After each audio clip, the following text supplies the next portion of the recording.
¿Se me oye? No. ¿Se me oye? Mejor así. Sí. Muy bien. Habrán visto calidad en educación, aval de progreso. Eso es probablemente lo que cualquiera de mis hijos denominaría una piedra. Llevamos 8 horas aquí sentados como si estuvieran en un colegio y no les voy a castigar con un contenido como el de calidad en educación, entre otras cosas porque yo creo que ya es un poco tarde para hablar de eso. Y no es que sea tarde aquí hoy, que también lo es. En general es tarde. Hemos estado muchos años hablando de calidad en educación, muchos agentes. Creíamos que todos hablábamos de lo mismo y la realidad era que todos hablábamos de cosas diferentes. Y en esas conversaciones se nos ha pasado el tiempo. Y el debate sobre educación ya no es un debate del siglo XXI. El debate de la educación, de la posible reforma, probablemente era un debate del siglo XIX, del siglo XX, pero no del siglo XXI. Así es que no, la buena noticia es que no vamos a hablar de educación. Yo les invito a hablar de algo que es mucho más apasionante, que sí es realmente el debate de este siglo, y es el aprendizaje. Algunos dirán, hombre, educación, aprendizaje, ¿es lo mismo o no? Yo creo que no es lo mismo. La educación es un producto de masas. Nuestro tiempo cada día lo es menos y el aprendizaje, sin embargo, es algo personal, es una construcción personal del significado de las cosas. Y la diferencia es absolutamente radical. ¿Y por qué es importante hablar del aprendizaje? Porque sin duda es el eje de lo que somos y de lo que somos capaces de ser. Hagamos lo que hagamos cualquiera de nosotros a lo largo de nuestra vida, sin duda lo que vamos a hacer es aprender, desaprender y volver a aprender. Está casi en la base de la pirámide de Maslow. Tenemos todos que aprender. Y además nuestra sociedad, y hablamos mucho de la crisis y no creo que quepa duda que estamos en una, también es un tiempo de revolución el nuestro. Es decir, la crisis es una cara de la moneda y la revolución es otra. Y si una revolución tenemos en este momento es precisamente la revolución de la mente humana, la revolución de las personas. Tenemos una revolución social, una revolución productiva, una revolución del conocimiento, pero todas convergen en una que es mucho más grande, que es esa capacidad que se nos ha dado en este momento, en este cambio de era, y hemos hablado mucho a lo largo del día del cambio de era, para tener la capacidad personal de llegar mucho más lejos. Y toda esa serie de características que tienen que ver con nuestra era solo son posibles si corren de la mano del aprendizaje. Porque tenemos una globalización, bueno, que algunos llaman 3.0, que es la globalización de cada uno, que ya no tiene que ver con en qué país he nacido o si trabajo en esta o en otra multinacional, sino con la capacidad que tiene uno de actuar en un contexto global. También tenemos una economía del talento. Para desarrollar nuestro tiempo hablamos de una economía que es del talento y tenemos una sociedad del conocimiento. Ya me dirán si esa capacidad personal para actuar, si ese talento o si ese conocimiento no necesitan del aprendizaje realmente para ser eficaces. Y fíjense además que nos encontramos en un contexto muy complicado y cuando pienso en este contexto ya no pienso en este escenario para nosotros. Fundamentalmente estoy pensando en el escenario que le ofrecemos a nuestros hijos y en mi caso también a mis alumnos. Y es que el acceso al conocimiento se ha democratizado, y esto es algo que tiene unas consecuencias enormes para el sistema educativo. Algunas se han mencionado, pero se ha democratizado el acceso al conocimiento. Se ha nivelado el terreno de juego, nos lo dice Friedman, la Tierra es mucho más plana, eso que sin duda es una magnífica noticia para una parte importante de la Tierra, no creo que sea una magnífica noticia para nuestros hijos. Y hay un tercer elemento, y es que a lo largo de los próximos 30 años, solo 30 años, van a salir de la escuela más alumnos que a lo largo de la historia completa de la humanidad. Dígame si este no es el panorama dificilísimo que les estamos preparando a nuestros hijos. A mí esta crisis me importa mucho, pero me importa muchísimo más la que probablemente estemos preparando sin darnos cuenta para ellos. Y la solución, o la posible solución, o la oportunidad que tenemos que aprovechar es ser capaces de ser una sociedad intensiva, no en conocimiento, sino en aprendizaje. Y en este estado de las cosas vamos a hablar un poquito de educación, es decir, cuál es el estado en el que nos encontramos, dónde está nuestro sistema educativo. Bien, esto yo creo que ya lo hemos archidicho. Nuestro sistema educativo es un modelo industrial que está agotado. Pero yo creo que lo decimos, pero no nos lo creemos. Porque seguimos hablando con el sistema y le pedimos respuestas y soluciones. Y a este sistema que creemos que le tratamos como si estuviera vivo, y no lo está, porque está agotado, porque se ha acabado, porque ha llegado a término, Seguimos esperando que nos ofrezca esas soluciones pues, al fracaso escolar, a nuestra falta de competitividad, a que no se fomenten esas habilidades que sin duda son imprescindibles. Y es que el sistema no va a responder porque no puede, porque fue creado para dar respuesta a la revolución industrial, porque fue muy eficaz, porque preparaba en esas habilidades que necesitaban en ese momento las compañías, de rutina, de memorización, etcétera, y tenemos la escuela fábrica, no tenemos otra, no nos engañemos. Es decir, de 9 a 10, de 10 a 11, silbato, capataz, proceso, medimos al final, proceso estandarizado, jerárquico. Y a los alumnos les agrupamos, como dice siempre Robinson, por fecha de manufactura. Es decir, los del 97 están sí o sí en segundo de bachillerato. Es decir, está todo absolutamente estandarizado. Y claro, nos encontramos con que este modelo no ofrece los resultados que queremos como sociedad. Como seguimos hablando con él y estamos esperando que nos diga algo, lo que nos dice es algo que no nos gusta. Y no nos gusta porque nuestros resultados son malos, pero son malos a un punto que yo no sé si realmente tomamos conciencia. Es decir, ¿está España preparada para perder a 1/3 de sus recursos humanos por el camino? Es que probablemente la mayoría de relaciones que ustedes desde sus empresas plantean son con la universidad. Pero es que si esperamos a la universidad para resolver algunas de las cosas que nos suceden, llegamos tarde y es mucho más caro. Es que la cadena productiva de talento está fallando desde abajo. Estamos perdiendo a 1 de cada 3. España no tiene tantos recursos naturales como nos gustaría. Nuestro mejor recurso son las personas, lo acaba de decir Javier. Son las personas y estamos perdiendo a 1 de cada 3. España se está desangrando, estamos despilfarrando una cantidad de capital humano que no nos vengan a decir, porque no es cierto, que son alumnos con dificultades de aprendizaje, no. Es decir, tendremos en nuestra sociedad pues, la cuota de alumnos con dificultades de aprendizaje de cualquier sociedad, que puede ser un 5%, un 4%, un 6%, pero no es un 32%. Es decir, son alumnos que sencillamente no se adaptan al sistema que les estamos ofreciendo y sobre eso luego querría hablar. Y claro, son alumnos que no se adaptan y ¿de qué hablamos? De fracaso escolar. Y cuando hablamos de fracaso escolar, ¿en qué estamos pensando? En el fracaso del alumno. ¿Pero por qué? Porque es el único que evaluamos. Es decir, no podemos hablar del fracaso de los profesores, no podemos hablar del fracaso de la administración, del fracaso de la sociedad, del fracaso de todos, porque no los evaluamos, solamente evaluamos a los alumnos. Y además, y dirán, bueno, pues estamos hablando de la escuela, eso está lejos, pero no tanto, porque yo he querido traer, bueno, no es para que se entienda ni para comentarlo, pero sí un cuadro de PISA. Saben que PISA son esas pruebas que no nos gustan nada cuando llegan los resultados, alumnos de 15 años. Pues bien, está claro, meridiana, la relación que existe entre la capacidad de los países para innovar y su desarrollo económico con los resultados que obtienen los alumnos en esos países en las pruebas PISA. Existe una correlación directa. Quiero decir, tenemos muy localizado el problema y por consiguiente tendríamos que ser mucho más eficaces a la hora de focalizar la posible solución. Pero es que además el sistema se enfrenta a otro problema y es que el conocimiento se ha liberalizado. Es decir, ya se ha desintermediado. Imagínense que en cualquiera de sus sectores que se dedican a una cosa y esa cosa se les escapa por la puerta.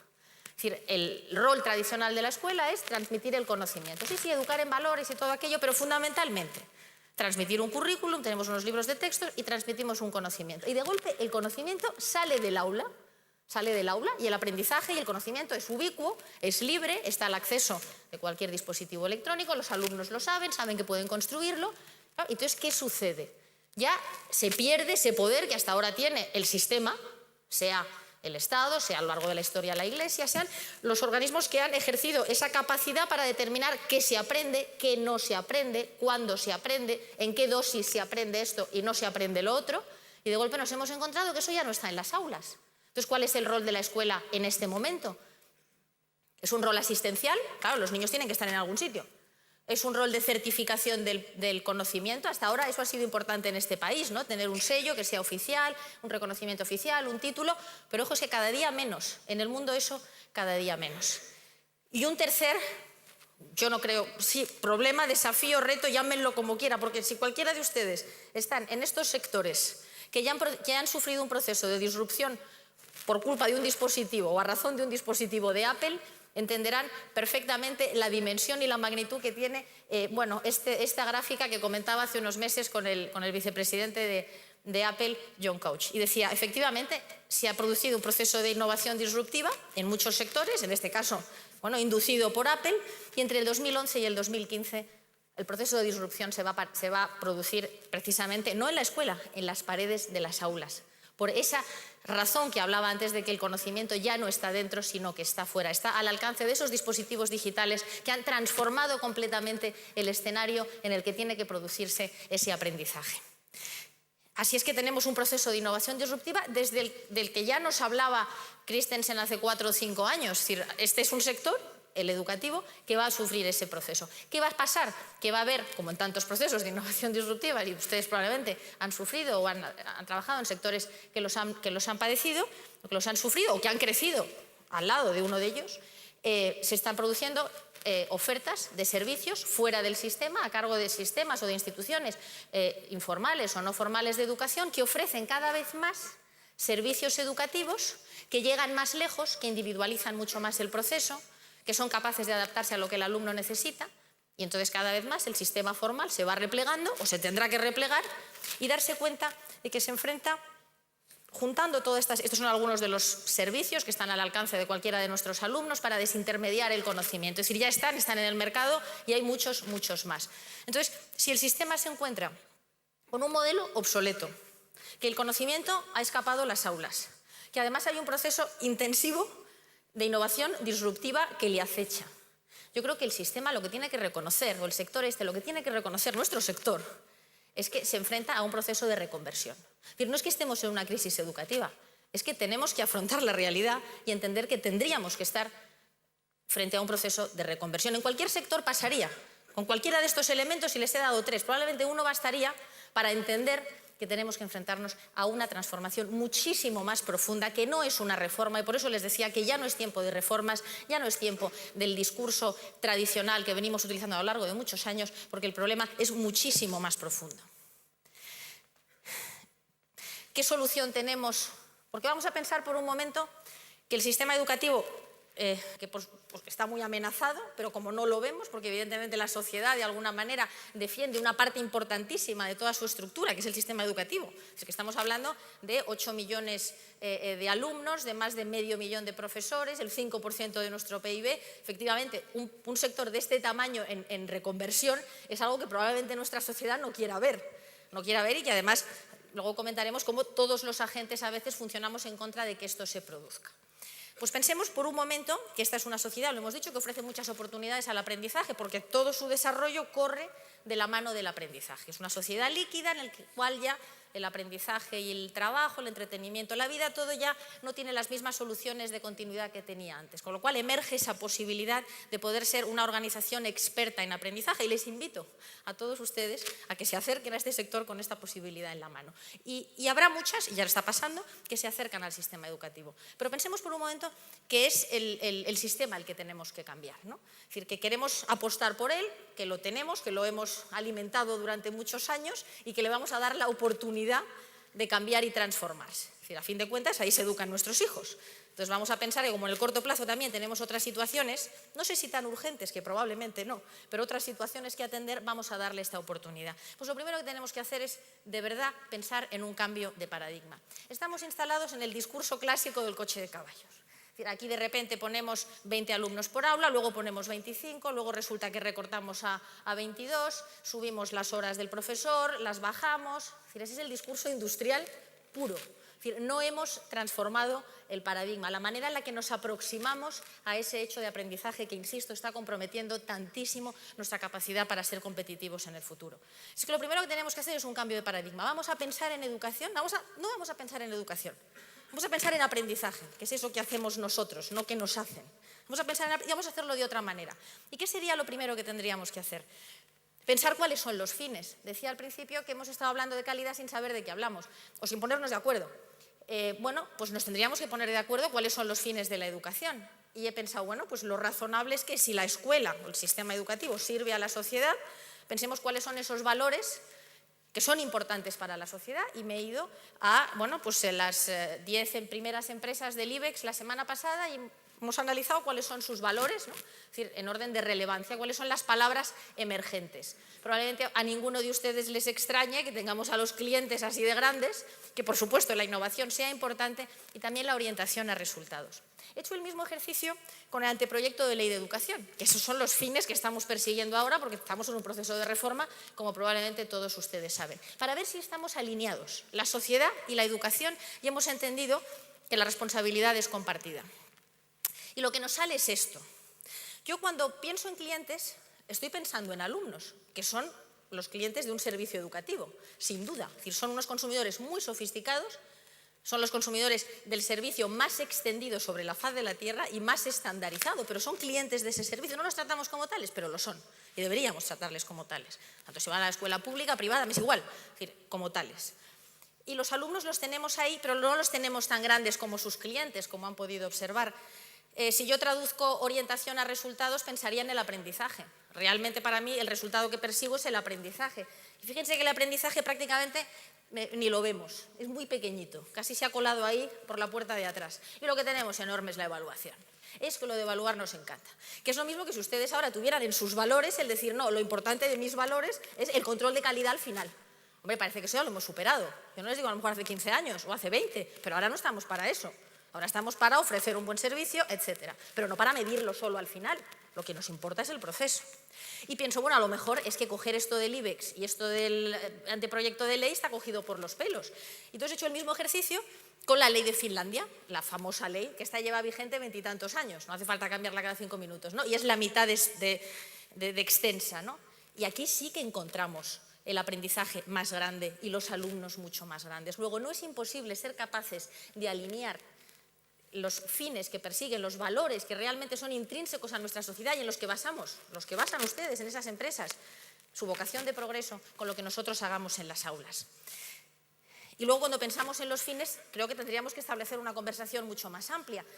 Y pienso, bueno, pues hemos cogido las características de un estudio, muchos lo conocerán, reciente, a más de 1.500 consejeros delegados, presidentes de compañías, lo hizo IBM hace unos años, y hablaba de cuáles son esas características del líder ideal. Hemos hablado mucho hoy a lo largo del día, a lo largo de la necesidad de emprender, de ser innovador, de ser creativo. Pues bien, estas son las razones y las características de ese líder creativo e innovador. Pues bien, les puedo asegurar que esas características están en la base del 80% de los casos de fracaso escolar de nuestro sistema. Es decir, los podemos poner de otra manera, pero aquel alumno que es disruptivo dentro de un aula, que tiene un pensamiento divergente, que es mucho más creativo, es un alumno extraordinariamente molesto, pero extraordinariamente molesto. No estamos cuidando ese talento dentro de las aulas, porque el sistema no está preparado para aceptarlo. Así que lo primero sería que nos pusiéramos de acuerdo acerca de cuáles son esos fines. Y para eso necesitamos establecer ese diálogo con el mundo de la empresa. He cogido este modelo porque es verdad que a veces hablamos de cuáles son los trabajos del futuro y sabemos que la mayoría de trabajos en los que van a desarrollar nuestros hijos, nuestros alumnos, no existen todavía, con lo cual es un debate probablemente muy estéril. Pero sí podemos pensar en cuáles son los motores del cambio y cuáles son esas habilidades metacognitivas que es imprescindible empezar a desarrollar en la escuela. Porque, insisto, si esperamos a la universidad es tarde. Estas habilidades se desarrollan perfectamente cuando los niños tienen una edad en la que probablemente de serie ya traen muchas de estas características, pero que a lo largo de su tiempo de escolarización van perdiendo. Y un aspecto muy importante, no podemos hablar de emprendimiento, no podemos hablar de esfuerzo, y lo hemos mencionado, no podemos hablar de esos valores que creemos que deben ser pues los que representen a nuestra sociedad y pensar que nosotros mismos, que la propia escuela, pero todos, no solamente la escuela o la universidad, todos, no tenemos que ser un ejemplo de esos mismos valores. Nuestros alumnos no van a ser emprendedores porque les digamos que lo sean. Es decir, Javier lo es, pero bueno, él es antiguo alumno nuestro, entonces a lo mejor tiene menos mérito. Pero es verdad que nuestros alumnos, si les decimos hay que ser emprendedores, no lo serán. Solamente si crecen durante 15 años en un espacio físico, se llame aula, se llame colegio, se llame universidad, que desarrolla esos valores, que es un modelo de creatividad, de mejora continua, de innovación, de asumir riesgos, entonces conseguiremos un chico emprendedor. No nos perdamos en programas después de 15 años de espacio, aula, cerrado, estandarizado, en el que el fracaso es perseguido y existe el dedito acusador de has suspendido, que de ahí salga, de esa caja, salga un chico emprendedor, porque lo puede ser, pero en muchos casos será aún a pesar del sistema. ¿Qué características debe tener? Estamos pensando que le damos esa oportunidad al sistema educativo para cambiar y transformarse. y ofrecernos lo que necesitamos para nuestra sociedad, pues tiene que tener otras características que no me voy a detener sobre ellas, solamente sobre dos. Tiene que ser un proceso co-creativo. Creo que ustedes entenderán perfectamente esto. Ustedes hablan, y lo he mencionado antes, hablan probablemente con sus clientes para preguntarles, bueno, ¿cómo podemos servirles mejor? ¿Qué experiencia de servicio están buscando? ¿Una experiencia personal, una experiencia de transformación, una experiencia de consumo? Los clientes son importantes. Pues a nuestros alumnos, que como decía antes, bueno, pues son los consumidores del servicio más extendido sobre la faz de la Tierra, jamás les hemos preguntado cómo aprendéis mejor, qué os motiva más, porque estamos en la creencia, porque las creencias estamos, como diría Ortega, y las ideas las tenemos, bueno, pues estamos en la creencia de que no quieren aprender. Y como no quieren aprender, ¿para qué les vamos a preguntar si nos van a decir que no quieren? Eso es un error, eso es un error. Cuando a un alumno se le pregunta cómo aprende mejor, y muchas veces aprende mejor jugando, pues claro que aprende jugando, y lo ha mencionado antes María, claro que aprende jugando. Si cuando se desarrollan las habilidades más importantes es entre los 0 y los 6 años, ¿y cómo se aprende? Se aprende jugando. En infantil se aprende jugando y aprendemos a escribir y a leer y a hablar y a caminar jugando. Y los mayores aprendemos jugando. Lo que pasa es que por alguna extraña razón, cuando uno se va haciendo mayor en la escuela, eso ya existe, pues esos dos mundos. Es decir, a la escuela no se va a jugar, pues claro que se va a jugar porque se va a aprender. Y los hábitos de ocio son sin duda una de las mejores autopistas para el aprendizaje. Entonces, establezcamos un proceso de co-creación con nuestros alumnos, con nuestros clientes, aquellos a los que servimos, para entender mejor cuáles son sus canales y sus códigos de comunicación. Y tiene que ser un proceso personal y único. Y esto es muy importante. Es decir, hemos entendido que la medicina avanza hacia la medicina genómica, a que cada persona tomaremos una medicación que nos afecta de una manera diferente porque nuestras características biológicas son diferentes. Bien, pues yo creo que la medicina y la educación son dos caras de la misma moneda y no creo que sea más importante la parte biológica o fisiológica del ser humano que la parte emocional, intelectual o académica. Ni mucho menos. Probablemente sea mucho más importante la segunda. Pues de igual modo, de la misma manera que estamos avanzando hacia una medicina personalizada, tendremos que avanzar hacia una educación personalizada, porque ya sabemos que los cerebros de nuestros alumnos son diferentes a los nuestros, muy diferentes, pero son diferentes entre ellos, que aprenden de una manera diferente, que tienen estilos y ritmos de aprendizaje que son diferentes, que tienen pasiones y talentos que son diferentes. Es decir, tenemos que asumir la responsabilidad como sistema de avanzar hacia una educación que se parezca mucho, mucho más a esa medicina personalizada. Tenemos que repensar los espacios. Fíjense lo poco que se distingue una fábrica de un aula, una fábrica probablemente de las antiguas, de esas que hay en Asia, ¿no? De un aula, del aula en el que probablemente hayan pasado su día hoy todos sus hijos. Y ustedes pueden decir, bueno, también estuve yo 15 años en un aula de esas, sí, bueno, y tampoco tenían sus padres teléfono móvil y no por eso ustedes van a dejar de usarlo. Quiero decir, que podemos pensar en avanzar y en algo mejor para nuestros hijos. Debemos repensar el espacio porque el espacio condiciona muchísimo, muchísimo nuestra conducta. De eso también nos ha hablado antes Javier de Google. Este es un espacio concretamente de Google, pero un espacio escolar puede parecerse mucho a esto. ¿Por qué no vamos a escribir en las paredes? Las cuales puedan borrar, claro. En los suelos. Cuando a los alumnos se les invita a pensar en cómo aprenden mejor, su imaginación se desborda y conseguimos lo que nosotros queremos, que nuestro proceso de aprendizaje sea muchísimo más eficaz. Es decir, podemos buscar muchas similitudes entre espacios profesionales que no conectan, porque ustedes probablemente le han dado mucho pensamiento a cuál es ese espacio de desarrollo profesional en sus empresas, ¿no? Es decir, cómo es el espacio, anima el trabajo en equipo, es colaborativo, permite, bueno, pues un poco en la línea de lo que hemos oído esta tarde. Pero ¿se han parado a pensar cómo es el aula en el que pasan sus hijos 15 años, 8 horas cada día de su vida? Es decir, estarán probablemente ya muy incómodos hoy después de tantas horas y el sofá es blandito o la silla es blandita. Es decir, es verdad que lo pasamos nosotros, pero no es obligatorio. Otra cosa que deberíamos probablemente repensar es qué recursos tenemos. Bueno, hay algunos, cientos y cientos más. Recursos de todo tipo, no todos transformadores. Algunos de los recursos que tenemos ahora porque la tecnología lo que nos permite es adecuar nuestro estilo y nuestro ritmo de aprendizaje o de enseñanza a cada alumno, en su estilo y en su ritmo de aprendizaje. Entonces, no toda la tecnología transforma. Es más, si por ejemplo en ese coche de caballos pusiéramos un volante de Fórmula 1, funcionaría peor. Eso es lo mismo que meter un ordenador en un aula que no está preparada para ese ordenador. Es muy molesta la tecnología cuando no sabemos qué hacer con ella. Es un elemento muy incómodo. Entonces, no toda la tecnología, es decir, hay que preparar el espacio y no toda la tecnología va a servir para transformar. Piensen, por ejemplo, en lo que estamos haciendo ahora. Bueno, pues una clase tradicional. Esto no tiene mucho tiene tecnología, pero estoy utilizándola para suplementar una técnica habitual, que es la clase frontal, con muy poquita interacción. Sí, es un poco más visual, probablemente les divierta un poco más, pero no mucho. ¿Cómo conseguiríamos que esta experiencia fuera de verdad transformadora o pudiéramos transformarla a través de la educación? Pues solo si ustedes a lo mejor hubieran traído el teléfono y hubieran hecho un tweet y esta idea me gusta, la comparto con mi red social, o me apunto esto y lo miro en internet ahora mismo para entender si a lo mejor esta idea me lleva a otra, o de qué manera lo comparto con mi equipo. Es decir, ustedes harían mucho más personal este proceso de aprendizaje si pudieran o si usaran esos dispositivos. Y ustedes pueden usarlos porque Enrique ha sido un profesor encantador que nos ha dejado venir hoy con nuestros teléfonos y nuestros iPads a clase. Pero eso no es lo habitual. Es que tenemos tecnología que nos permite transformar, tenemos tecnología que nos permite suplementar, entonces automatizamos, con la mentalidad industrial, automatizamos lo de antes y eso nos sirve.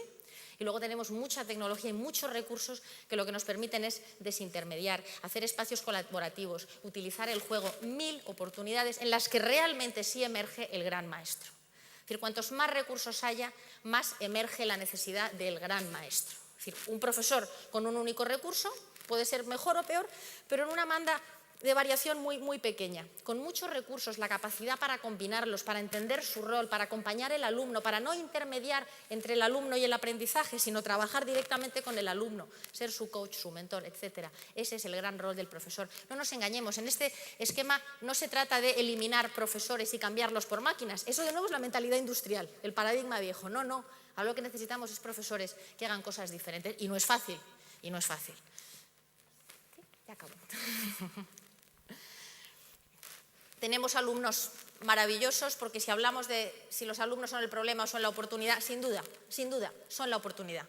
Que no nos digan que son una generación perdida. Si son una generación perdida, probablemente tendremos que analizar por qué razones lo son. Es verdad que tienen hábitos de comunicación que son diferentes y la educación es un proceso de comunicación. Si utilizamos un código y un canal diferente, no conectamos y eso es lo que nos está pasando.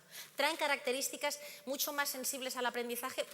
Y es razonable que así sea, porque nuestra era es mucho más intensiva en conocimiento, en aprendizaje, en conectividad. Entonces parece razonable que la evolución de la raza humana lo que produzca, y lo está produciendo ya, porque sabemos que el cableado cerebral de nuestros alumnos y de nuestros hijos es muy diferente al nuestro, que haya producido sujetos mucho más preparados para adquirir ese aprendizaje que es ubicuo, que es accesible y ese conocimiento que ellos puedan crear.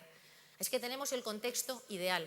Tenemos alumnos que si están en estas tasas de fracaso escolar y si consideramos que es una generación perdida, y pensemos además en si estamos proyectando una visión muy pesimista, y hoy hemos hablado de la importancia del optimismo, estamos proyectando una visión muy pesimista hacia la generación de jóvenes y no son los responsables, probablemente son las víctimas de que no estemos haciendo las cosas bien.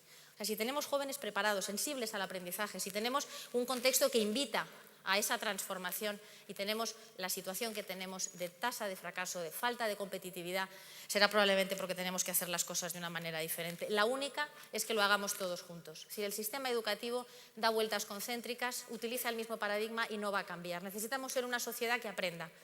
No que eduque, que aprenda. Y aprender es modificar la conducta y que todos participemos. Si esto no ha cambiado antes es porque no queremos, porque ninguno de los agentes queremos.